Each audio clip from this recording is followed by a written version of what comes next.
Our headlines today. 2 British aid workers are killed in eastern Ukraine while attempting to rescue people on the front line. There is a potential breakthrough on the battlefield as Germany and the United States are expected to approve the supply of tanks to Ukrainian forces. Rishi Sunak prepares to face MPs amid a continuing row over Conservative Party chairman Nadhim Zahawi.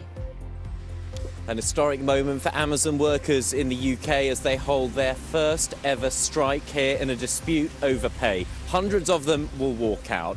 I'm at the company's warehouse in Coventry to find out the details of the dispute. In memory of her dad, Bill Turnbull's daughter tells us why she's running the London Marathon in his name.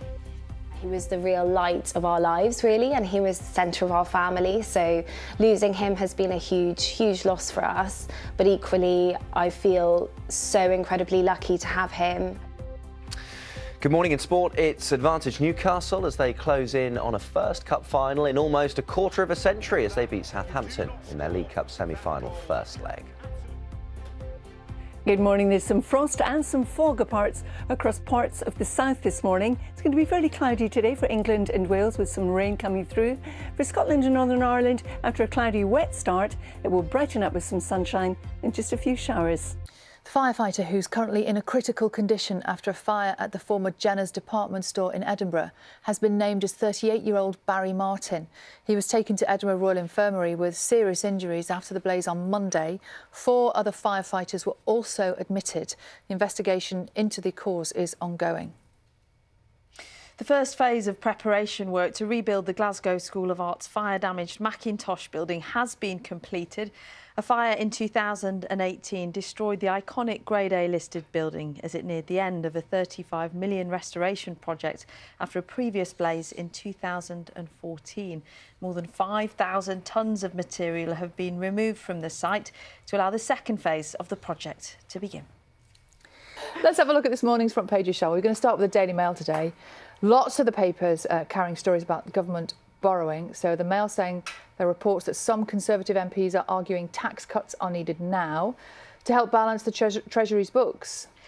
The I newspaper says the Chancellor, Jeremy Hunt, was surprised by the spike in public borrowing and will tell MPs the Treasury cannot afford to cut taxes in the budget.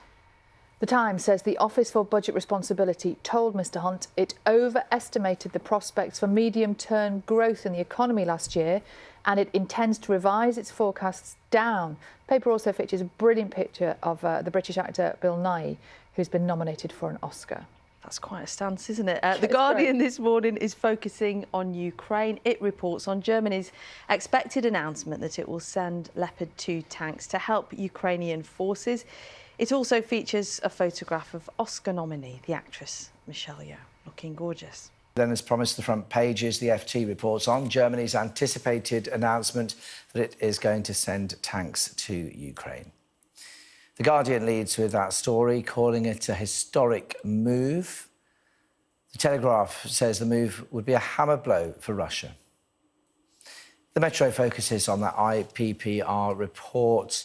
Its headline simply, it's grim up north.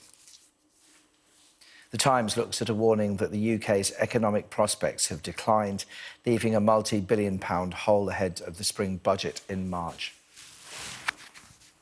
The Eye says the Treasury is ruling out any tax cuts after being surprised by recent government borrowing.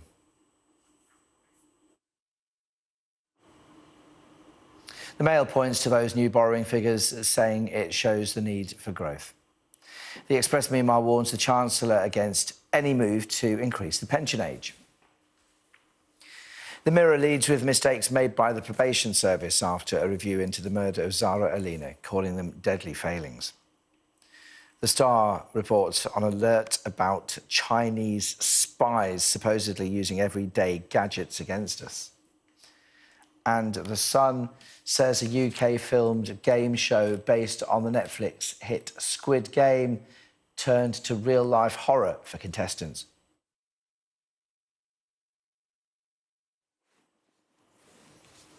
Well, there you go. If you want to see any of those front pages again or indeed read the stories, then do scan the QR code on your screen.